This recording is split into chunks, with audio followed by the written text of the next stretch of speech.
अस्सलाम वालेकुम everyone, I am Naila Rizwan, speech and language pathologist and director of wellbeing centre. हर साल अक्टूबर में डिस्लेक्सिक मंथ मनाया जाता है। डिस्लेक्सिक मंथ में डिस्लेक्सिया की जो भी प्रॉब्लम्स हैं उनको हाईलाइट किया जाता है, अवेयरनेस स्प्रेड की जाती है, इन प्रॉब्लम्स के हल पे बात की जाती है और स्पेशली तमाम वो पेरेंट्स जो कि बच्चों के लायक और नालायक के कॉन्सेप्ट में ही सफ़र कर रहे हैं, उनकी बहुत से क्यूरीज को आंसर मिल जाता है कि आखिर उनको कौन से प्रॉब्लम्स हैं। अनफॉर्चुनेटली अभी तक डिस्लेक्सिया का मीनिंग ही बहुत से लोगों को नहीं पता। अभी तक हम बच्चे की पर्सनालिटी को बस यही कह के डैमेज कर देते हैं कि तुम बाकी सब कुछ तो कर लेते हो लेकिन पढ़ नहीं पाती हो, और उनके ख्याल में ये उसका अपना कसूर होता है। तो इस महीने में इसी अवेयरनेस को स्प्रेड किया जाता है, जैसे कि स्टिल अभी तक बहुत ज़्यादा लैकिंग हमारी सोसाइटी में, सराउंडिंग में नज़र आ रही है। आज मैं डिस्लेक्सिया क्या है यहीं से स्टार्ट करूंगी अपने प्लेटफॉर्म से, ताकि पेरेंट्स एक प्रॉब्लम को सबसे पहले तो कैच करें और फिर उसकी इंटरवेंशन की तरफ मूव करें।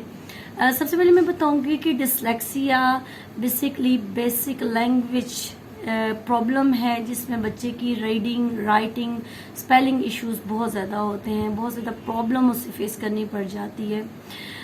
उसको राइमिंग वर्ड्स में प्रॉब्लम होती है, साउंड्स को कंबाइन करना उसके लिए बहुत ज़्यादा डिफ़िकल्ट होता है, उसके लिए फाउंड सिस्टम को इक्वल रखना डिफ़िकल्ट होता है। अगर आप उनकी राइटिंग देख रहे होंगे तो आपको देखने में नज़र आएगा कि अगर वो एप्पल या एरोप्लेन लिख रहे हैं तो बहुत से वर्ड जो होंगे उनके साइजेस बड़े होंगे, कुछ के छोटे होंगे, तो उनके अंदर वो फाउंड सिस्टम जो मैनेज करना होता है वो नहीं होता।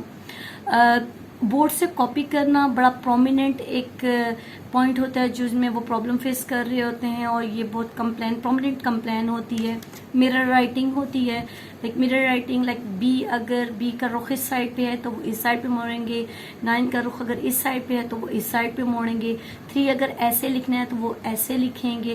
तो ये प्रॉब्लम उनको देर तक फेस करनी पड़ती है और बहुत ज़्यादा प्रॉब्लमेटिक होता है ये। स्पेलिंग इश्यूज इतने ज़्यादा प्रोमिनेंट होते हैं कि अगर एक ही चीज़ के वो 4 दफ़ा स्पेलिंग कर रहे होते हैं तो चारों दफ़ा डिफरेंट होता है उनके, बिकॉज वो नहीं कैरी कर पा रहे होते हैं कि कौन सा वर्ड कहाँ जुड़ेगा तो कौन से साउंड की प्रोडक्शन देगा। इसी तरीके से अगर हम सिक्वेंसिंग डेली लाइफ में सिक्वेंसिंग उनकी देखते हैं तो तब भी हमें किसी हद तक उनकी चीज़ें नज़र आना शुरू हो जाती हैं। अगर आप वेयरिंग के लिए उन्हें 5-6 चीज़ें इकट्ठी दे देंगे तो वो अंडर गारमेंट्स का पहनेंगे, ऊपर पहले शर्ट पहनेंगे, तो ये चीज़ें भी किसी हद तक प्रोमिनेंट होती हैं। बट रीडिंग, राइटिंग, स्पेलिंग के बहुत प्रोमिनेंट इश्यूज होते हैं। बट जिस चीज़ पे मैं आज बात करना चाहूँगी वो बहुत अहम है कि nothing to do with intelligence. ये पॉइंट है जिसको आज हमने हाईलाइट करना है, और स्पेशली हमने उन पेरेंट्स को ये गाइड करना है कि यहाँ पे उनकी एवरेज, अगर हम इंटेलेक्चुअल रेशो देखते हैं तो एवरेज और अबव एवरेज आती है, बाकी तमाम चीज़ें उनकी बहुत अच्छी चल रही होती हैं एक्सेप्ट लर्निंग के। जहाँ हम रीडिंग, राइटिंग की बात करते हैं, पढ़ाई की बात करते हैं तो उनमें बहुत ज़्यादा लैकिंग नज़र आती हैं। लेकिन अनफॉर्चुनेटली हम बच्चे को इतना ज़्यादा फोर्स करते हैं, इतना ज़्यादा फोर्स कर रहे होते हैं, उसको बार बार कह रहे होते हैं कि उसकी पर्सनैलिटी पे उसके इफेक्ट नज़र आना शुरू हो जाते हैं, उसकी सेल्फ स्टीम डैमेज करना शुरू कर देते हैं। ये बहुत ज़्यादा अहम चीज़ें हैं जिस पे आज मैं बात करना चाहूँगी। और एक और चीज़ मैं ये चाहूँगी कि ऐसा नहीं है कि कोई बच्चा लर्निंग डिफ़िकल्टी के साथ जब और उसके मसाइल हैं, वो लर्निंग में लापरवाही कर रहा है या स्ट्रेस ले रहा है या कुछ और मसाइल हैं, तो हम उसको भी डिस्लेक्सिक कह दें। ऐसा भी बिल्कुल नहीं करना, क्योंकि इन चीज़ों को अगर आप जज करना शुरू कर देते हैं, ये आपकी ऑब्जर्वेशन में आना शुरू हो जाती हैं, तो प्रॉपर असेसमेंट्स होती हैं जिनको हम फाइंड आउट करते हैं और फिर इंटरवेंशन की तरफ मूव करते हैं। Today we will talk about the problem. तो ये है, बट उसका सोल्यूशन क्या है उसकी तरफ हम मूव करेंगे।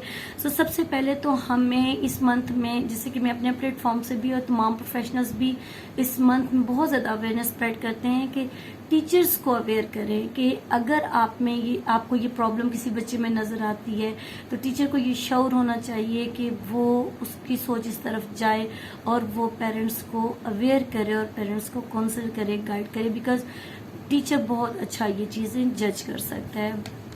سو جب یہ چیزیں ایویلویٹ کسی حد تک آبزرو کی جائیں تو ہم نے پیرنٹل سٹائل کو تبدیل کرنا ہے.